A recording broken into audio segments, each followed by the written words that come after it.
नवंबर को अक्टूबर को हम एक रिंग रोड फिर से बंद करने का प्लान करें, क्योंकि अब जो बंद होगा ये एक टाइम पास के तौर पे नहीं होगा और ना हमारे को सोशल मीडिया में हाईलाइट होना, प्रिंट मीडिया में हाईलाइट होना और हमारे को लोग तारीफ करना, ये हम नहीं चाहते।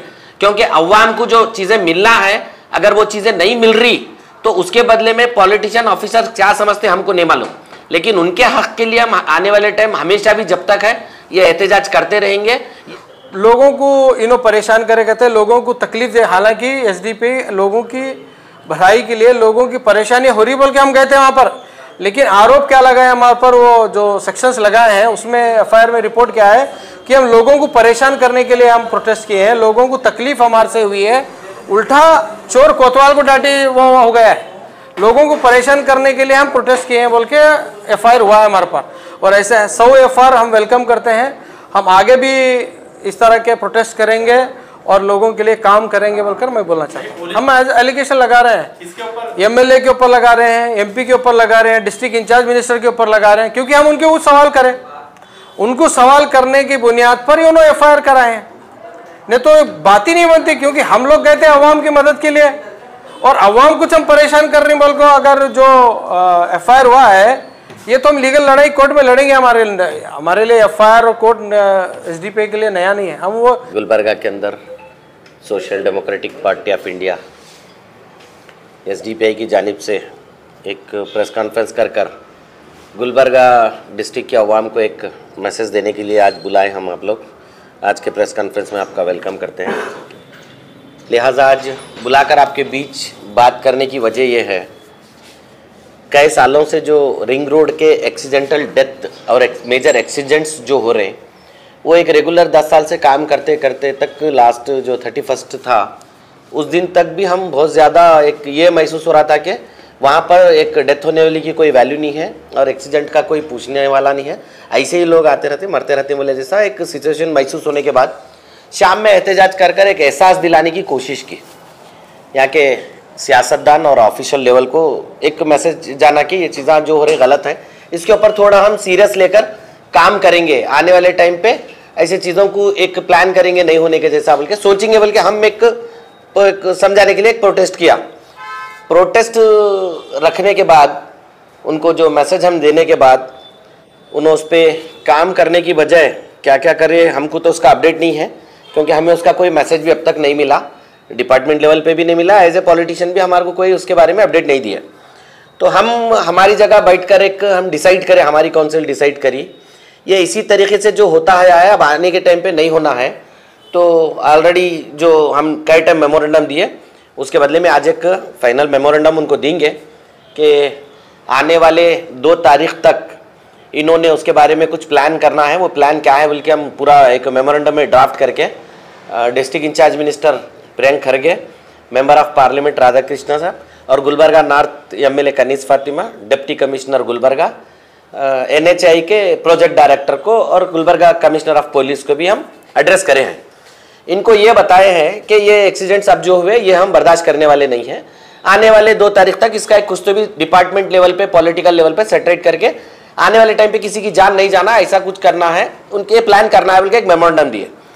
अगर जब तक भी इन्हों अगर कुछ ऐसा प्लान नहीं बनाते, ऐसे हालात अगर नहीं सुधरते, ऐसे हालात बनते रहेंगे, कुछ हमारे को अश्योरेंस नहीं देंगे हमारे मेमोरेंडम का बोले तो 2 नवंबर को अक्टूबर को हम एक रिंग रोड फिर से बंद करने का प्लान करें, क्योंकि अब जो बंद होगा ये एक टाइम पास के तौर पे नहीं होगा और ना हमारे को सोशल मीडिया में हाईलाइट होना, प्रिंट मीडिया में हाईलाइट होना और हमारे को लोग तारीफ करना, ये हम नहीं चाहते। क्योंकि अवाम को जो चीजें मिलना है, अगर वो चीजें नहीं मिल रही तो उसके बदले में पॉलिटिशियन ऑफिसर क्या समझते हमको नहीं मालूम, लेकिन उनके हक के लिए हम आने वाले टाइम हमेशा भी जब तक है ये एहतजाज करते रहेंगे, ये इनको एहसास दिलाते रहेंगे और ये चीज़ों को इम्प्लीमेंट करने तक इनको सुकून से रहने भी नहीं देंगे। हम कोई भी इलेक्टेड रिप्रेजेंटेटिव हो एडमिनिस्ट्रेशन लेवल में जिसकी रिस्पॉन्सिबिलिटी में जो काम आता हो, ये हम इनको प्यार मोहब्बत से थोड़ी तकलीफ देके थोड़े वर्ड बोल के समझाने की कोशिश कर रहे हैं। ये इतने में ही समझ गए तो अच्छा है, नहीं तो आने वाले टाइम पे इनको सेपरेट कर इनकी जिम्मेदारी को निकाल कर, इनकी रिस्पॉन्सिबिलिटी को निकाल कर डिस्ट्रिक्ट एडमिनिस्ट्रेशन की लेवल की पॉलिटिशियंस की अगर ये बताना है तो वो फिर बाद में गिनने के लिए तैयार रहना है। तो इसलिए आने वाले टाइम के लिए ये हादसात को नहीं होते हुए ये चीज़ को 2 तारीख से पहले सेटरेट करके सबको मैसेज देना है। नहीं बोले तो हम जब बैठेंगे ना हम डिपार्टमेंट को छोड़ेंगे ना हम पॉलिटिशियंस को छोड़ेंगे। अध्यक्ष जी, एक बार पहले आप बंद करें 31 को प्रोटेस्ट करें, क्या वहाँ पे टीसी आए, क्या क्षेत्र के एमएलए आए, क्या हुआ, कहाँ आए? लास्ट टाइम जो बंद करे 2 दिन पहले जिस दिन एक्सीडेंट हुआ था उस दिन तो कोई भी नहीं आया। एक NHI का एक एम्प्लॉय जो भी आए थे आके उन्होंने अश्योरेंस दिए। हमको भी मालूम था कि ये सिचुएशन में ये अंदाज में यहाँ उतने सीरियस लोग और सीरियस पॉलिटिशियन ऑफिसर्स नहीं है जो वहां बंद होने पर मेरी जिम्मेदारी बनती है वहां के लोगों को जाको ये अश्योरेंस दे कि ये जो हादसा हुआ है ये तकलीफ दे है, ये नहीं होना था, हो चुका है, आने वाले टाइम पे नहीं होगा इंशाल्लाह। हम सब मिलकर प्लान करेंगे बोल के ये सोच रखने वाले और ये लेवल की पॉलिटिशियन लेवल गुलबर्गा में आपको शायद नहीं मिलेंगी, ना एडमिनिस्ट्रेशन पे भी मिलेंगी। वो एक ऐसे एक NHI का एक ऑफिसर को अपना एक आश्वासन देके गया है, लेकिन इसमें एक अच्छा काम, सबसे बढ़िया काम किसका रहता बोले तो पुलिस डिपार्टमेंट का, जबकि वो बेचारों को ये जिम्मेदारी का काम आता नहीं, लेकिन किसी ना किसी तरीके से कन्विंस करके वहां से डिस्टर्ब करने की कोशिश बहुत अच्छे तरीके से करते हो। जैसे कि लास्ट टाइम हम जब बैठे उसमें कई ऑफिसर्स थे, वो उसमें से कुछ ऑफिसर्स का तो डायरेक्ट ये कहना था हम आपके साथ चलते हैं, CM फंड रिलीफ में पैसा दिलाते, वो जाको रिक्वेस्ट करते, रिकमेंड करते। वो बात कहां तक थी बोले तो जस्ट खाली कन्विंस करके वहां से डिस्टर्ब करने की थी, क्योंकि एक्सीडेंटल केस में ना इनो कंपनसेशन दे सकते ना क्लेम करा सकते CM फंड में, लेकिन झूठा आश्वासन बराबर देते। ये चीजें डिपार्टमेंट वाले भी आने वाले टाइम पे वो चीजों को जैसे एक्टिविस्ट वहां का दर्द रखकर जो काम करते हैं उनको ऐसा कंफ्यूज करने का काम भी नहीं करना है। सर्विस रोड को लेके विधायक कोई प्लान क्यों नहीं बता रहे? इलीगल इंक्रोचमेंट हुआ है, उसे नहीं हटाया जा रहा, तो कैसे बनी? शायद आपको ये मालूम है या नहीं मालूम, मुझे नहीं मालूम। शासक जो हैं, विधायक जो हैं, जिसके बारे में आप जानते हैं, उनके जो पार्टी के लोग हैं उनको मालूम है कि वो विधायक को रोड नहीं आती बोल के। अब वो विधायक जी बोलने लगे नहीं मालूम, क्या विधायक कुछ नहीं मालूम मेरे को रोड आती बोल के नहीं मालूम?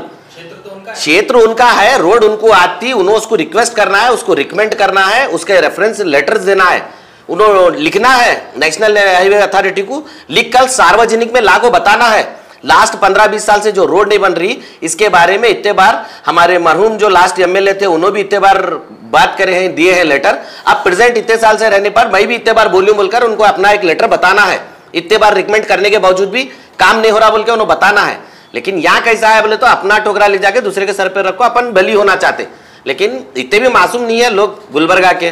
किसकी क्या जिम्मेदारी है, किसके अंडर में क्या आता, किसकी क्या रिस्पॉन्सिबिलिटीज है, एक इलेक्टेड रिप्रेजेंटेटिव की क्या वैल्यू है, उन्होंने क्या कर सकते हैं क्या नहीं कर सकते, गुलबर्गे की अवाम को मालूम है, पूरे लोगों को मालूम है। लेकिन अब हर कोई अवाम आपको सोशल मीडिया में कमेंट कर नीचे एहसास दिलाना वो अच्छी चीज नहीं है। उन्होंने एहसास दिलाने से पहले आप अपनी रिस्पॉन्सिबिलिटीज को समझकर आप काम करें तो अच्छा है आने वाले टाइम पे। अस्सलाम वालेकुम, गुड आफ्टरनून। आज social democratic party of India Gulbarga की तरफ से प्रेस कॉन्फ्रेंस रखने के 2 मकसद हैं। सबसे पहला कि SDPI की जानिब से 31 अगस्त को जो एक्सीडेंटल डेथ हुआ है अतीक नाम के शख्स का, उसके बाद SDPI की तरफ से हम लोगों ने मेमोरेंडम दिया है। उस मेमोरेंडम पे क्या क्या कार्रवाई होना चाहिए उसके बारे में आज का एक प्रेस कॉन्फ्रेंस है। दूसरा, 31 अगस्त को अतीक अहमद का डेथ के बाद शाम तक, सुबह में एक्सीडेंट हुआ, शाम के 6 बजे तक पोस्टमार्टम के तक और बॉडी घर को ले जाने तक 6 बजे तक डिस्ट्रिक्ट एडमिनिस्ट्रेशन की तरफ से, ना तो इलेक्टेड रिप्रेजेंटेटिव की तरफ से, ना तो गवर्नमेंट की तरफ से कोई भी पीड़ित को, फैमिली जो है, विक्टिम के फैमिलीज़ हैं, उनको मिले नहीं। उनके जो लीगल कार्रवाई होंगे, उनके साथ उनके जो लॉस हुआ है उनके घर वालों को समझाने के लिए कोई नहीं है। तो social democratic party of India हमारी जो जिम्मेदारी है उसको समझते हुए हम लोग जाके मिले। जाके मिलने के बाद इतना अफसोस का मंज़र था कि कोई नहीं थे उनके साथ, खाली कुछ उनके फैमिली फ्रेंड्स को छोड़कर, कि उनके हक़ के बारे में बात करने के लिए। अब आगे उनकी लड़ाई लड़ना, कैसा लड़ना, और उसके अलावा जो रिंग रोड का जो इश्यूज़ है, अब तक जो 10-12 साल से जो इशू है उसके ऊपर अभी तक हम हर बार मेमोरेंडम दे रहे हैं, प्रोटेस्ट कर रहे हैं, लेकिन अब तक सोल्यूशन नहीं आ रहा। इसके बारे हम लोगों ने डिस्कस कर उनके घर वालों के साथ मिल कर कह लूँ वहाँ पर टीपू चौक पे 31 अगस्त को हम लोगों ने अवाम के तरफ से कह लूँ लीड लेकर प्रोटेस्ट किया। लेकिन प्रोटेस्ट तो अल्हम्दुलिल्लाह सक्सेसफुल रहा। उस दिन डिस्ट्रिक्ट एडमिनिस्ट्रेशन की तरफ से, पुलिस डिपार्टमेंट की तरफ से, national highway authority of India की तरफ से रिप्रेजेंटेटिव्स आकर हम लोगों को रिक्वेस्ट करें कि हम लोग इमीडिएटली काम स्टार्ट करते बोलकर। लेकिन अब हमें मालूम पड़ा कि हम लोगों ने उस प्रोटेस्ट में एमएलए के ऊपर सवाल उठाया, एमपी के ऊपर सवाल उठाया, यहाँ के जो डिस्ट्रिक्ट इंचार्ज मिनिस्टर है प्रियंक खरगे के ऊपर सवाल उठाया, फिर ये जो national highway authority of India है उनकी नाकामियों के ऊपर जब सवाल उठाया, उस सवाल उठाने की वजह से एसडीपीआई के लीडर्स के ऊपर हम लोगों के ऊपर एफआईआर किया गया है। एफआईआर इसलिए किया गया कि हम लोगों ने उनके ऊपर सवाल किया बोलकर। तो अब एसडीपीआई गुलबर्गा के अवाम से ये पूछना चाहती है, क्या अवाम की तरफ से लड़ना, आपके हक़ के लिए बात करना, इन एमएलए जो इलेक्टेड रिप्रेजेंटेटिव्स होते हैं इनको अगर सवाल पूछना ये गलत है क्या? ये क्या कोई गुनाह है? अगर हम आपके लिए लड़ रहे हैं, आपके लिए अगर काम कर रहे हैं, तो एफआईआर क्यों हो रही है हमारे ऊपर?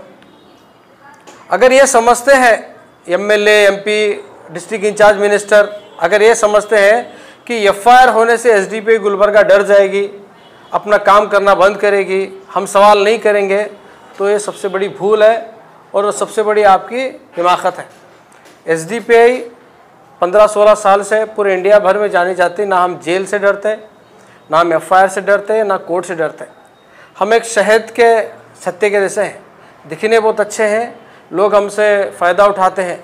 अगर हमारे को छेड़ेंगे तो हम फिर शहद के छत्ते को छेड़ने से क्या होता है वो हम कार को दिखाएंगे। हम अगर सवाल आप उठा रहे हैं तो एक एक को हम चुप जनरली पूछें। अब आने वाले दिनों में हम एक एक जो काम के तरीक़े हैं अब हम सब के ऊपर as a real opposition leader, real opposition party की तरह अब हर चीज़ों के ऊपर हम सवाल उठाएंगे। आप कितने हमारे पर एफआईआर करते हैं कर लीजिए, जेल को भेजते हैं जेल के जाने के लिए तैयार हैं हम, आप क्या करना चाहते हैं कर लीजिए। एसडीपीआई गुलबर्गा डरने वाली नहीं है। ऐसे 1000 केसेस अवाम के लिए हम वेलकम करते हैं और आने वाले दिनों में और ज़मीनी सतह पर उतरकर अवाम के लिए हम काम करेंगे बोलकर हम ये बोलने के लिए आज का प्रेस कॉन्फ्रेंस रखे हैं। अगर आप ये समझते हैं कि इन एफआईआरों से, पुलिस से, जेलों से, कोर्ट से एसडीपीआई डरेंगी तो आप गलत फहमी में है। तो दूसरा जो मसला है, जो मेन जो मुद्दा है यहाँ का जो इशू है, जो रिंग रोड का बहुत ही ख़राब हालत में है और सर्विस रोड जो है इसको स्टार्ट करने, इसका जो काम अभी तक पेंडिंग ही है। पहला जेस्कॉम के ऊपर डाले लोग, फिर वाटर डिपार्टमेंट के ऊपर डाले, फिर अब फॉरेस्ट डिपार्टमेंट के ऊपर डाले। आज अल्हम्दुलिल्लाह हम national highway authority of India के जो डायरेक्टर हैं उनके साथ मुलाकात कर पूरा डिटेल में बात कर रहे हैं और उसकी डिटेल्स हमारे इंशाल्लाह मोहसिन भाई देंगे। नहीं कर सक रहे तो हुमनाबाद रिंग रोड सर्कल से खरगे रिंग रोड सर्कल की जो हेवी व्हीकल्स है ये हम इधर से जाने नहीं देंगे, सिवाय लोकल के, सिवाय लोकल 2 व्हीलर 4 व्हीलर 3 व्हीलर इतने गाड़ियां ये रोड पे फिरना है। गलती से भी अगर एक भी व्हीकल आ गई, हेवी व्हीकल आती है, अगर ऐसा कुछ इंसिडेंट होता है जाने अनजाने में, ये कंसर्न डिपार्टमेंट जितने अथॉरिटीज है इनके ऊपर वहीं पे रोड बंद कर, जब तक इनके ऊपर एफआईआर नहीं होता तब तक हमें इनको छोड़ते नहीं। ये पहला हमारा उनका अल्टीमेटम है। इधर से हेवी व्हीकल्स रन होना ही नहीं है। आप काबिलियत रखकर काम करिए, अगर काम नहीं कर सक रहे तो इधर व्हीकल नहीं जाना है जब तक सर्विस रोड नहीं बनती। ये हमारा डिमांड है। आज जैसा कि आप लोग हमारे डिस्ट्रिक्ट प्रेसिडेंट साहब सैयद दस्तगीर साहब और स्टेट सेक्रेटरी हमारे अब्दुल रहीम पटेल साहब से सुने हैं, हर नुक्कड़ एंड कॉर्नर पर उन्होंने रोशनी डाली हुई है। लेकिन आज जो हमारी जो NHAI से गुफ्तगू हुई है, डिस्कशन हुआ है, डीप एंड डिटेल हुई है, क्योंकि वो जो हाईवे पर रट्टिंग आने की वजह से जिस तरह से प्रॉब्लम हो रहे हैं, एक्सीडेंट्स होने का मेजर काज रट्टिंग है, जो अंडुलेशंस हो करके इम्बैलेंस होकर गिर जाना, लुढ़क जाना, यूँ कह सकते हैं। तो उसके ऊपर भी बहुत सारी चीज़ों पर डिस्कशन हुई है। अनकरीब ये बारिश की वजह से वो लोग कुछ कर नहीं पा रहे हैं, वो हमारी डिस्कशन हुई तो उन्होंने क्लियर किए हैं। हम पैचेस कोल्ड से पैचेस कवर कर रहे हैं, लेकिन हॉट मिक्स नहीं होने की वजह, कोल्ड मिक्स से कर रहे हैं, लेकिन हॉट मिक्स का प्रोसेस स्टार्ट होने के लिए ज़रा धूप का होना उनको ज़रूरी भी होता है। जैसे कि मैं खुद भी एक बीइंग एन सिविल इंजीनियर, इसका थोड़ा आइडिया ये इस चीज़ को है कि हॉट एंड कोल्ड में ज़रा फ़र्क होता है। कोल्ड कभी भी जल्द उखड़ जाता है और हॉट जो है ना अच्छा मैचअप हो जाता है। रटिंग है रटिंग, हेवी व्हीकल्स मूवमेंट होने की वजह से रटिंग हुई है। हमने उनको पूरी चीजें डिस्कशन में लाई है, जो ट्रैफिक मोमेंटम है वहां का, और हेवी बहुत सारे हैं जो इंडस्ट्रीज से कनेक्टेड भी हैं, और जो है ना सैंड लेकर के जाने वाले ट्रक्स भी हैं, जो हेवी व्हीकल्स हैं, जो उनका जो कैलकुलेशन होता है किसी भी रोड को कंस्ट्रक्ट करने से पहले उसका कैलकुलेशन होता है कि इसका टनेज कितना होना चाहिए, कैपेसिटी कैलकुलेट होती है। वो कैलकुलेशन से भी बाहर होने की वजह से हो रहा है, ऐसा उनका मानना है और कहना भी है। वही वजह बना करके हमने उनको कहा कि ये रटिंग इमीडिएटली क्लियर किया जाए, ताकि वो मूवमेंट होने वाले, खास करके खवातीन जो टू व्हीलर लेकर के ड्राइव करती हैं, बच्चे हैं, यूथ हैं, तो वहाँ पे या फिर ज़ईफ़ भी लोग हैं, तो वो घूमते वक्त गिर सकते हैं। तो उन्होंने भरोसा दिलाया है कि पैच वर्क स्टार्ट कर दिए हम लोग, लेकिन ये जो रटिंग वगैरह का वर्क है वो करेंगे करके। और दूसरी चीज़ें, सर्विस रोड के ताल्लुक से भी डिस्कशन हुआ है। अनकरीब वो लोग 25 तक का टाइम है उनके पास, क्योंकि हम 2 अक्टूबर उनको टाइम दिए हैं, तो वो 25 से लगभग स्टार्ट करेंगे, उन्होंने भरोसा दिलाया है। सारे उनके जितने भी डिपार्टमेंट से, इंटरनल डिपार्टमेंट से, चाहे डीसी से ड्राफ्टिंग हुई हो या किसी और कंसर्न डिपार्टमेंट से, फॉरेस्ट डिपार्टमेंट से हुआ हो, तो उन्होंने सारी चीज़ें हमारे साथ बता करके डिस्कशन किया है। होप दैट कि ये लोग 2 तारीख से पहले स्टार्टअप कर देंगे। बहुत सारा काम बाकी है उनका काम करने के लिए, कॉन्ट्रैक्टर को भी वर्क अलग एलोकेट हो चुका है, इलेक्ट्रिसिटी का भी बात हो चुकी है, सारी चीज़ें, यानी ओपन एंड जितनी भी यूजीडी वगैरह का जितना भी ड्रेन है या वाटर का प्रॉब्लम है, वो जो भी उससे कनेक्टेड हैं, वो सारे मौजूआत पर डिस्कशन हुई और कवर अप हुआ है। इंशाल्लाह 25 के बाद वो इंशाल्लाह स्टार्टअप हो जाएगा। 15 से 20 साल पहले वो रोड बनाई गई थी, आज आप भी एक्सेप्ट कर रहे हैं एनएचएआई को कि पैच वर्क करने से हो जाएगा। उस टाइम के वेट वॉल्यूम के हिसाब से बनाई गई थी, आज आप डेलीगेशन नई रोड का मांग क्यों नहीं रख रहे हैं वहाँ पे? आज के वेट वॉल्यूम को कैलकुलेट करके नई रोड बनाए, कब तक पैच वर्क कर करके चलाएंगे 15-20 साल पुरानी रोड? देखिए, एक तो सबसे पहले हमारे जो बात कर रहे हैं, हमें नई रोड से ज़्यादा इम्पोर्टेंट प्रयार क्या है, हमारे को सर्विस रोड है, क्योंकि मोर देन 50% जो लोकल है वो वहीं से मूव कर जाता है, जिससे इस तरह के जो आवाम के खिलाफ जो एक्सीडेंट्स वगैरह जो हो रहे हैं उसको कंट्रोल किया जा सके। देखिए, सेकेंडरी है हमारे लिए कि रोड को आज के दौर के हिसाब से कैलकुलेट करना चाहिए। आज 60 टन 80 टन के भी लोड्स आ रहे हैं, लोडर्स आ रहे हैं, वो दैट इज सेकेंडरी। लेकिन प्रयार हमारे को क्या है, इंपॉर्टेंट है, फर्स्ट बेसिकली जो लोकलेट्स हैं उनके मूव करने के लिए अगर आप पूरे गुलबर्गा को कवर करते हैं, एक 2 किलोमीटर का 2.5 किलोमीटर का एरिया कवर नहीं कर पा रहे हैं सर्विस रोड के लिए, तो ये हमारे लिए बड़ी दुख की बात है और हमारे लिए एक्सीडेंट्स बहुत ज्यादा हो गए। तो हमारा प्रयार और फोकसिंग एरिया क्या है कि सर्विस रोड को हम पहले बात करेंगे, देन दैट इज सेकेंडरी कि हम उसको नेक्स्ट डिमांड्स कैसे करेंगे, क्या करेंगे, वो हमारे लिए सेकेंड है।